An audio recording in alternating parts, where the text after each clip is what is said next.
Eto! Okay, sorry I didn't see you there. As you can see, we're kind of busy here. Kinda lang. Ang sakit niyang back ko. Huwag ka nang pareklamo dyan. Wala na nga dito si Dayan. Anyway, I'm sure you're curious why. Hindi kayo sila! Just keep working, guys. Thank you, Jocelyn. As you can see, we're busy moving in some stuff over here at our new home at Studio 23! Yay! Oh my god. Why is this box so heavy? Hindi atin yan. Salamat, ah. Anyway, before we break anything else, let's get this started. MOG TV? Game on! Okay ka lang? Gusto mo massage?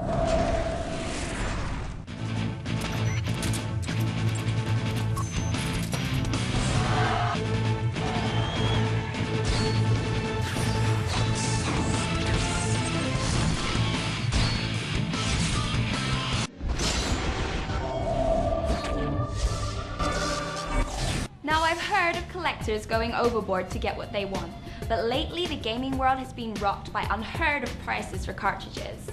If you've been complaining about the prices of the new games on the market, then check this out. Stadium Events, one of the rarest games on the original family computer, reportedly sold for a whopping $800,200 on eBay. Yes, you heard that right. $800,200, or around 36 million pesos for a single cartridge. No matter which way you look at it, $800,200 is a very, very large amount of money for a single game cartridge. You can already buy 2,000 PS3 units for that amount. Just a couple of days before the sale, a man was able to sell his mint copy of Stadium Events from $41,300. And a couple of weeks before that, a woman sold her family computer bundle, which included Stadium Events, for $13,105. Originally released in 1986 by Bandai, Stadium Events was immediately recalled and rebranded by Nintendo into World Class Track Meet, which should explain for its rarity in the market. From obscene amounts of money being spent on vintage cartridges, let's move on to music. Nobuo Uematsu, who's best known for composing most of the iconic soundtracks for the worldwide video game series hit Final Fantasy, has signed up to compose the entire track for Final Fantasy XIV. Uematsu has been composing music for video games, Square Enix especially, for 25 years now. In 2004, he quit Square Enix and decided to go independent and made his own company, Smile Please. He is also the keyboardist for a rock band named The Black Mages, which plays themes from video game series. Uematsu has been known to share most of his work with other composers during his last feud with Square Enix, saying he is not inspired anymore and found his work to be too constraining. If reports are to be believed, and Uematsu doesn't change his mind at the last minute, Final Fantasy XIV will be the first title in the series that he'll be soloing since Final Fantasy IX. Now let's go check out Eri as he gets some company. Bad company. Thanks, Jocelyn, and we don't mean the hard rock band from the 70s or 80s. Now here's our take on Battlefield Bad Company 2. Released on March 2 in North America, Bad Company 2 still follows the trails of the same characters from the original Bad Company. Pero dito, instead of searching for gold, you're now going to be on the lookout for a vintage super weapon codenamed Aurora. Now that you have an idea about what it's all about this time around, let's take the time to nitpick the game. First off, of course, is the graphics. Bad Company 2's developers are pretty consistent in this department, and I can say na hindi ako na-disappoint pagdating sa eye candy.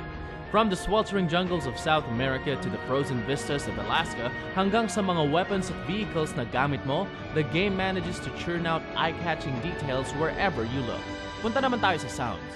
Dito ako medyo nahirapan because for me it sounds just like any of your average first-person shooters. Your guns pop just as they should, explosions sound like explosions, vehicles sound like vehicles, but it just feels like there's something lacking. Of course, I have to consider my two-speaker setup and will have to admit that I haven't really tried it with a surround sound system. So if any of you guys have tried this game with at least a 5.1 system, do let me know how it fares. So we've covered the graphics and sound department, now let's talk about the gameplay. The original Bad Company featured destructible components. Although the idea is not groundbreaking, the seamless application of the feature to the original Bad Company pleased most, if not all of the people who played it.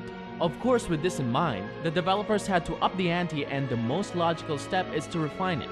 They did just that, and in Bad Company 2, you can now pulverize a whole structure with a well-aimed shot instead of just taking down a wall. This gives the game more depth, as these destructible structures can also affect your opponents in the game, not to mention your mission. Provided that you have enough firepower, you can take down most of the buildings in the game, but take out too much and you won't have much to protect you and you'll be exposed to enemy fire. And did I mention already the vehicles and weapons? Sa Battlefield 2, they added the all-terrain vehicle, or ATV, as well as UH-60 helicopters. You can also upgrade your weapons along the way by earning points at pwede pa kayong mag-earn ng dose-dose ng specializations, kaya naman pagdating sa replay value, panalo ang game na ito. I should clear this with Braidwood. No. He'll just send some special ops douchebags with heartbeat monitors on their guns instead of us. One of the most remarkable elements in the original Bad Company is the characters and the humor. For the sequel, it's the same characters, but I would have to say that the goofiness was toned down compared to the original. It's a matter of personal preference, pero mas trip ko ang interaction ng characters dito sa 2. Ayos talaga ang Bad Company 2. But it does have its share of faults, pero don't worry, very minor lang naman siya. Most glaring would have to be some graphic elements which can't seem to keep up, suddenly popping out into your screen. This is your stop, amigos!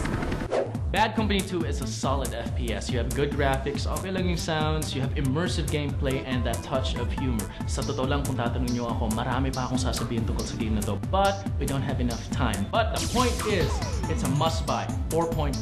Bili na. Let's keep this short and sweet. I hope you got your eGames accounts open because it's time for our weekly giveaway on Voucher Scramble.